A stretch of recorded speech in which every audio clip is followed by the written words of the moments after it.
পৃথিবীতে মানুষ কি অদ্ভুত না, তাদের কি অদ্ভুত অদ্ভুত চিন্তা না। ফেব্রুয়ারি 14 ভ্যালেন্টাইন্স ডে, সেই দিন রাত্রেবেলা মুম্বাইয়ের একটা ছোট্ট হোটেলে মাত্র 23 বছরের একটা ছেলে, যার নাম হচ্ছে পীযূষ, সে প্ল্যান চেট করতে বসেছে। এবার এই প্ল্যান চেট ব্যাপারটা কি আপনারা কম বেশি সবাই জানেন। এবার প্ল্যান চেটের মাধ্যমে কি সে করতে চাইছে, সে তার মৃত গার্লফ্রেন্ডকে ফেরত আনার চেষ্টা করছে। ছোটোবেলায় আমরা অনেক সময় এই রকম প্ল্যান চেট করতাম আমাদের পূর্বপুরুষকে ফিরিয়ে আনার জন্য, কিন্তু যখনই সেটা বড়রা দেখতো ওই জিনিসটা নিয়ে অনেক বকাঝকাও করতো। যাই হোক, এই ক্ষেত্রে পীযূষ কেন তার গার্লফ্রেন্ড খুশবুকে হঠাৎ করেই ফেরত আনতে চাইছে ফেব্রুয়ারি 14 রাত্রেবেলা? তার গার্লফ্রেন্ড কি অনেক দিন আগে মারা গেছে? না, তার গার্লফ্রেন্ড মাত্র 4 দিন আগে মারা গেছে। এবং তাকে কে মেরেছে? অবশ্যই তার বয়ফ্রেন্ড পীযূষ। কিন্তু কেন, কিভাবে, এর বীভৎসতা জানার পর আপনারা চমকে যাবেন। পীযূষের বাড়ি মধ্যপ্রদেশের মনসৌরে তাদের 3 তলা একটা বাড়ি আছে।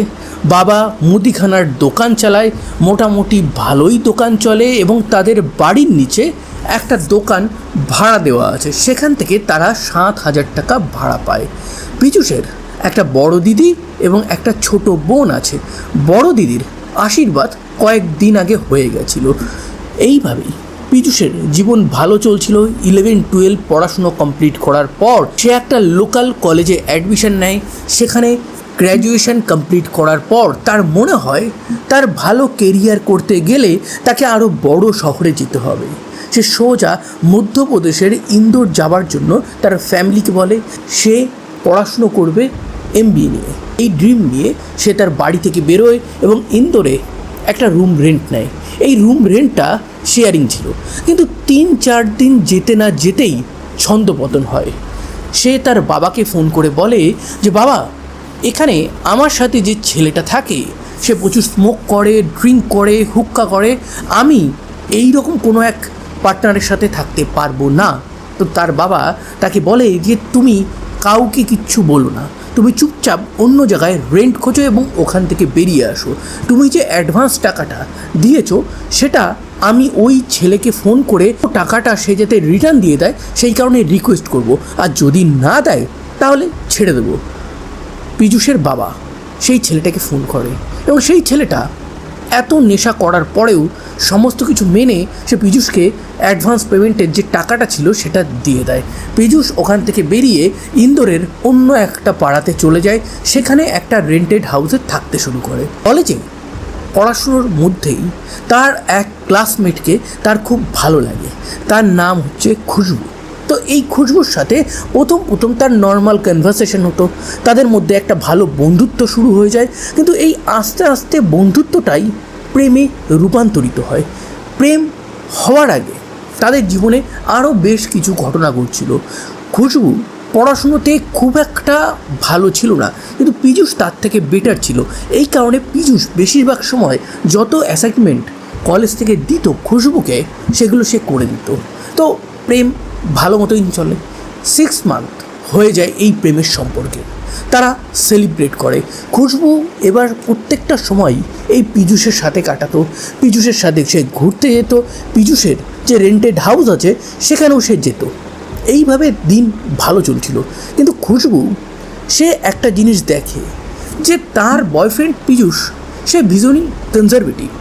সে সব কিছুতেই সন্দেহ করে, কোথাও গেলে সন্দেহ করে, কারোর সাথে কথা বললে সন্দেহ করে, তার এক্স বয়ফ্রেন্ডের নাম্বার তার ফোনে কেন আছে সেটা নিয়ে সন্দেহ করে। এবং একটা সময়ের পর পীযূষ রীতিমতন খুশবুকে একটা প্রপার্টি ভাবতে শুরু করে। তো এখানে মেনলি কী হয়, খুশবু ওই সম্পর্কটাকে একটা টক্সিক সম্পর্ক ভাবতে শুরু করে। সবার সামনে তাদের ঝামেলাও হতে থাকে। এই ঝামেলার ব্যাপারে কম বেশি দুজনেরই বন্ধুমহল কিন্তু খুব ভালো করেই জানতো। পীযূষের এরকম ব্যবহার দেখে খুশবু শেষমেশ তার সাথে কথা বলা বন্ধ করে দেয়। 15 দিন তাদের মধ্যে কথা বলা টোটালি বন্ধ হয়ে যায়। এরকম একটা পজিটিভ বয়ফ্রেন্ড, তার সাথে যদি তার গার্লফ্রেন্ড 15 ডেজ কথা না বলে, তাহলে ভাবুন সেই বয়ফ্রেন্ডের কী অবস্থা হয়। এটাকে মডার্ন ভাষায় ঘোস্টিং বলা হয়। তো এই ঘোস্টিংয়ে পীযূষ অনেক রেগে যায়, অনেকভাবে এই খুশবুর সাথে কন্ট্যাক্ট করার চেষ্টা করে এবং শেষমেশ সে কন্ট্যাক্ট করতে পারে। এবং সেই দিন পীযূষ বলে যে খুশবু, আমি ভুল করেছি, আমাকে ক্ষমা করে দাও, তোমার জন্য একটা সারপ্রাইজ গিফট আছে, তুমি সোজা আমার রুমে চলে আসো। খুশবু ফেব্রুয়ারির 10 তারিখ সকালবেলা তার বাবার সাথে আধার কার্ডের কিছু প্রবলেম সলভ করার জন্য সেক্রেটারিয়েটে যায় এবং সেইখানের কাজ কমপ্লিট করে সে তার বাবাকে বলে যে আমি একটু দরকারে একটা জায়গায় যাচ্ছি, আমি খানিকক্ষণের মধ্যেই ফেরত আসবো। কিন্তু তার বাবা জানতো না ওই যে তার মেয়ে গেল, আর কোনো দিনও সে তাকে জীবন্ত অবস্থায় দেখতে পাবে না। সে এরপর সোজা চলে যায় পীযূষের সাথে দেখা করতে। ঠিক 3:15 বাজে একটা সিসিটিভি ফুটেজে পীযূষ আর খুশবুকে দেখা যায়। পীযূষ একটা মোবাইল দেখছে অ্যান্ড তার পাশেই খুশবু তার সাথে হাঁটছে। তারা এরপর সোজা রুমে যায়। রুমে গিয়ে তাদের মধ্যে একটু ঝগড়া হয়। ঝগড়ার একটা পর্যায়ে পীযূষ তার গার্লফ্রেন্ড খুশবুকে বলে যে তুমি সকালবেলা কী খেয়েছো? খুশবু বলে আমি কিচ্ছু খেয়ে আসিনি। তখন পীযূষ ম্যাগি বানায়, সেই ম্যাগিটা দুজনে মিলে শেয়ার করে, তারপর দুজনে আইসক্রিম খায়, তারপর তাদের মধ্যে আবার ঝামেলা হয়। এইবার পীযূষ বলে যে তোমাকে আমি একটা স্পেশাল গিফট দেবো, কিন্তু তার আগে তোমার সাথে আমি একটু শারীরিক সম্পর্ক করতে চাই। এটা তাদের কাছে প্রথমবার ছিল না, এর আগেও তারা একাধিকবার শারীরিক সম্পর্ক করেছিল। কিন্তু খুশবু এবার বলে যে না, আজকে হবে না, তার কারণ তার শরীরটা খারাপ। এইটা শুনে কোথাও না কোথাও পীযূষ প্রচণ্ড রেগে যায়। পীযূষের এই রাগার পিছনে একটা তার তো মনস্তাত্ত্বিক ব্যাপার আছে যে তাকে রিজেক্ট করা হয়েছে। উল্টো দিকে আরও একটা ব্যাপার আছে, সেটা হচ্ছে সে খুশবুর সাথে দেখা করার আগেই শরীর উত্তেজক ট্যাবলেট খেয়ে নিয়েছিল, তার এফেক্ট অলরেডি তার শরীরে পড়া শুরু করেছিল। খুশবুর রিজেকশানে সে রেগে তো গেছিলো, কিন্তু সে তার রাগটাকে কন্ট্রোল করে খুশবুকে বলে এবার তাহলে তোমাকে তোমার সারপ্রাইজটা দেওয়ার টাইম এসেছে।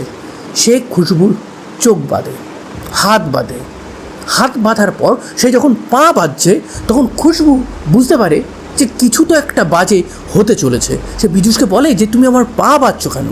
তখন পীযূষ কোনো কথার উত্তর না দিয়ে চুপচাপ খুশবুর শরীরের প্রত্যেকটা জামা কাপড় খুলে তার সাথে কুকর্ম করা শুরু করে দেয়। কুকর্মের একটা পর্যায়ে খুশবু রেসপন্ড করা বন্ধ করে দেয়। কর্ম শেষ হলে সে খুশবুর বুকের উপর বসে এবং ততক্ষণ গলা চিপে রাখে যতক্ষণ খুশবুর প্রাণটা না চলে যায়। এরপর সে কী করবে? এরপর যেটা সে করবে সেটা আরও অদ্ভুত। সে সোজা রুম থেকে বেরিয়ে একটা দোকানে যায়, সেখান থেকে একটা বিয়ার কেনে এবং খুশবুর ডেড বডির সামনে বসে বিয়ারটা কমপ্লিট করে, ম্যাগির যেটুকু বাকি ছিল সেটাও কমপ্লিট করে। দেন সে আবারও খুশবুর শরীরের সাথে কুকর্ম করা শুরু করে। আমি মনে করিয়ে দিতে চাই খুশবু কিন্তু ততক্ষণে মারা গেছে এবং 2.5 ঘন্টা ধরে এই কুকর্ম করার পর সে ছুরি নিয়ে আসে। ছুরি নিয়ে খুশবুকে একের পর এক মারতে শুরু করে। সে এত জোরে জোরে মারছিল যে একটা ছুরি ভেঙে যায়। তারপর সে আর একটা ছুরি দিয়ে খুশবুকে আরও একাধিকবার আঘাত করে। দেন চুপচাপ দরজা লক করে ওখান থেকে বেরিয়ে যায় খুশবু এবং নিজের মোবাইলটা নিয়ে। খুশবু যে মারা গেছে সেই ব্যাপারটা খুশবুর ফ্যামিলি জানে না। যেদিন পীযূষ এই কুকর্মগুলো করেছিল সেদিন পীযূষের বাবা ইন্দোরে এসেছিল এবং সে তার ছেলের সাথে মিট করতে চাইছিল, কিন্তু ছেলে বলে যে আজকে আমি একটু কলেজে ব্যস্ত থাকবো, তো আজকে মিট হবে না, আমি পরে বাড়ি গেলে দেখা হবে। এইদিকে যখন রাত হয়ে যাওয়ার পরেও খুশবু ফেরত না আসে তখন তার ফ্যামিলি তার ফোনে ফোন করলে তার ফোনটা সুইচ অফ বলে। ঠিক রাত্রেবেলা তখন 11:30 বাজে খুশবুর বোনের মোবাইলে একটা মেসেজ আসে খুশবুর নাম্বার থেকে। সেখানে খুশবু লিখেছে যে আমি বাড়ি ফিরবো, কিন্তু আমার একটু দেরি হবে, তোমরা চিন্তা করো না। এদিকে এই ব্যাপারটা খুশবুর বোন কাউকে বলে না। খুশবুর বাবা খুব চিন্তিত হয়ে পড়ে। এর মাঝেই খুশবুর বাবার কাছে তার কলেজ থেকে ফোন আসে এবং সেই ফোনটা কে করেছিল? কলেজের প্রিন্সিপাল। কেন করেছিল? একটা কমপ্লেন করার জন্য। খুশবু তার মোবাইল থেকে 11টা বাজে ভিডিও এবং ফটো কলেজের অফিসিয়াল গ্রুপে পাঠিয়ে দিয়েছিল। ইভেন স্ট্যাটাসেও দিয়ে দিয়েছিল। এই জিনিসটা কেন হয়েছিল সেটা জানার জন্যই খুশবুর বাবাকে প্রিন্সিপাল ফোন করে ওই রাতে। এই জিনিস শোনার পর খুশবুর বাবা কিছুই ক্যালকুলেট করতে পারছে না। যে ফটো এবং ভিডিওগুলো পাঠানো হয়েছিল সেখানে খুশবুকে ক্লিয়ারলি বোঝা যাচ্ছিল, কিন্তু তার সাথে যে ছেলেটা ছিল তার ফেসটা ব্লার করা ছিল। এইবার খুশবুর বাবা তার ছোটো মেয়েকে একটু প্রেশার দিয়ে জিজ্ঞাসা করলে সে এটা বলে যে তার দিদি পীযূষের সাথে প্রেম করছে। পীযূষকে ভালো মতনই খুশবুর বাবা চেনে, তার কারণ পীযূষ মাঝে মাঝেই তাদের বাড়ি এসেছিল। কেন? নোট নেওয়ার নাম করে। একদিন সকালবেলা খুশবুর বাবা সোজা থানাতে গিয়ে একটা মিসিং কমপ্লেন করে। থানা থেকে এক কনস্টেবলকে পীযূষের রেন্টেড হাউসের সামনে পাঠানো হয়। দেখা যায় রেন্টেড হাউসটা তালা দেওয়া। ওই বাড়ির মালিকের সাথে কথা বলে কনস্টেবল চলে আসে। কনস্টেবল সেদিন কি বলেছিল যে যদি পীযূষ ফেরত আসে তাকে যেন থানাতে দেখা করতে বলা হয়, কিন্তু পীযূষ ফেরত আসেনি। এরপরে আরও কয়েক ঘন্টা কেটে যায়। এবার খুশবুর বাবাকে আত্মীয় প্রতিবেশীরা ফোন করতে থাকে, তার কারণ খুশবু নিজের হোয়াটসঅ্যাপ নাম্বারে স্ট্যাটাস দিয়েছিল, বাজে বাজে ভিডিও দিয়েছিল, তাও আবার নিজের। সেগুলো পার্সোনালি আত্মীয় এবং প্রতিবেশীদের সেন্ড করে দিয়েছিল। এগুলো দেখে খুশবুর বাবা অবাক হয়ে যায় যে তার মেয়ে এটা কি করছে। 13ই ফেব্রুয়ারি যেখানে পীযূষ রেন্টে থাকতো সেই রুম থেকে প্রচণ্ড পচা গন্ধ আসতে থাকে। প্রতিবেশীরা পুলিশকে ফোন করে, পুলিশ আসে, ওই রুম খোলার পর তারা শক হয়ে যায়। তারা দেখে যে একটা নগ্ন নারী শরীর পড়ে আছে, শরীরে পছন্দ হয়েছে, তার মানে 48 ঘন্টা মিনিমাম হয়ে গেছে। শরীরের পাশেই একটা বিয়ারের বোতল, ম্যাগির প্লেট, এই সমস্ত জিনিস রাখা আছে। তার পাশেই দুটো ছুরি পড়ে আছে, একটা ছুরি ভেঙেও গেছে। ফরেন্সিক টিমকে ডাকা হয়। ফরেন্সিক টিম ওখান থেকে নমুনা সংগ্রহ করে রুমটাকে লক করে তারা চলে যায়। খুশবুর বাবাকে ডাকা হয় বডিটা আইডেন্টিফাই করার জন্য, কিন্তু খুশবুর বাবা এই পচা গলা শরীর দেখে কোনো মতেই তার মেয়ে এটা কি না সেটা আইডেন্টিফাই করতে পারছিল না। কিন্তু শেষমেশ আইডেন্টিফাই করতে পারে খুশবুর পায়ে মোজা ছিল সেটা দেখে। পুলিশের একটাই কাজ বাকি থাকে, সেটা হচ্ছে পীযূষ কোথায় সেটা খুঁজে বার করা। পীযূষের লাস্ট কয়েকদিনের অ্যাক্টিভিটি দেখা হয়।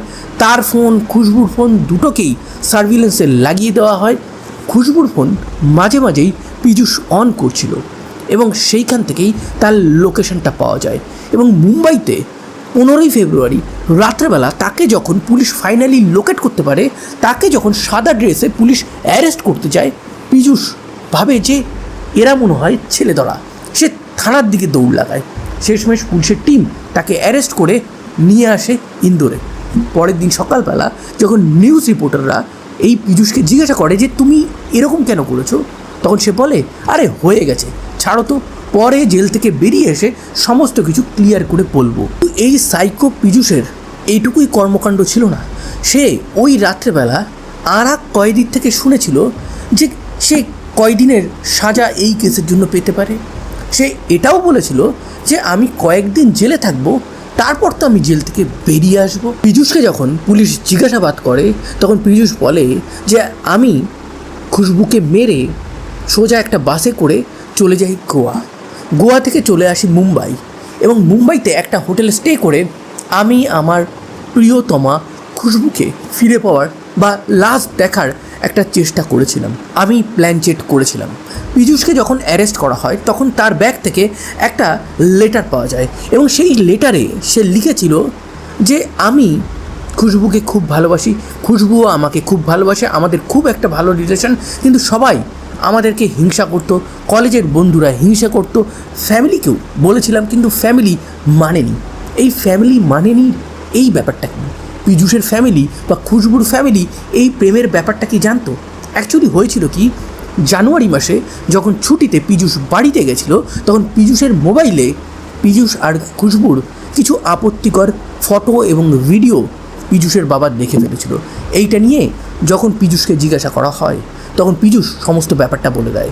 পীযূষ খুশবুর সাথেও তার বাবার কথা বলিয়ে দেয়। তখন পীযূষের বাবা বলে যে তোমরা পড়াশুনো করতে ইন্দোরে গেছো, আপাতত পড়াশুনো করো, চাকরি বাকরি পাও, দেন আমরা ভেবে দেখব কি করা যায়। এই সমস্ত জিনিস নিয়ে যদি আর বেশি বাড়াবাড়ি হয় তাহলে কিন্তু পীযূষকে আমি বাড়ি ডেকে নেব। তখন খুশবু বলেছিল, না আঙ্কেল, আমরা এরকম আর কোনো দিনও করবো না, আপনি প্লিজ ওকে ইন্দোরে ডাকবেন না, ওর কেরিয়ার নষ্ট হয়ে যাবে। তদন্তে আরও একটা জিনিস বেরিয়ে আসে যে এই পীযূষ সে তো একটু সাইকো টাইপের ছিল, পজেসিভ ছিল, গার্লফ্রেন্ডকে কন্ট্রোল করতো, কিন্তু তার সাথে সাথে তার আরও একটা ম্যাটার ছিল, সে বিয়ে পাগলু ছিল। সে প্রেম করেছে, প্রেমের বয়স হচ্ছে 6 মাস, তার মধ্যেই সে তার গার্লফ্রেন্ড খুশবুকে বিয়ে করে নিয়েছিল। জাস্ট একটা মজার বিয়ে, একটা প্রদীপ জ্বালিয়ে 7 পাকে ঘুরে মঙ্গলসূত্র পরিয়েছিল। এবং যেদিন এই ঘটনা ঘটেছিল সেদিনও কিন্তু এই বিয়ে নিয়ে ঝামেলা হয়েছিল। বিয়ের পুরো ব্যাপারটা নিয়ে খুশবুর একটাই মত ছিল যে এখন পড়াশুনো করি, পরবর্তী সময় ওই জিনিসগুলো দেখা যাবে। এটাও রাগের ট্রিগারের একটা বড় কারণ। আপাতত পীযূষ জেলে আছে, তার বিরুদ্ধে চার্জশিট পেশ করা হবে, সিসিটিভি ফুটেজ আছে, আরও নানান প্রমাণ পুলিশের কাছে আছে। আশা করি এই পীযূষ যেন কোনো দিনও জেল থেকে বেরোতে না পারে। তো এই ছিল আজকের একটা ট্রু ক্রাইম ঘটনা। এই রকম রিয়েল লাইফ ট্রু ক্রাইম ঘটনা ইন স্টোরি ফরম্যাটে যদি আপনারা শুনতে চান তাহলে অবশ্যই আমার চ্যানেলটিকে সাবস্ক্রাইব করবেন। সাবধানে থাকবেন, সতর্ক থাকবেন, আনন্দে থাকবেন। আবার দেখা হবে নতুন কোনো এক ভেরি ইন্টারেস্টিং ট্রু ক্রাইম ঘটনার সাথে।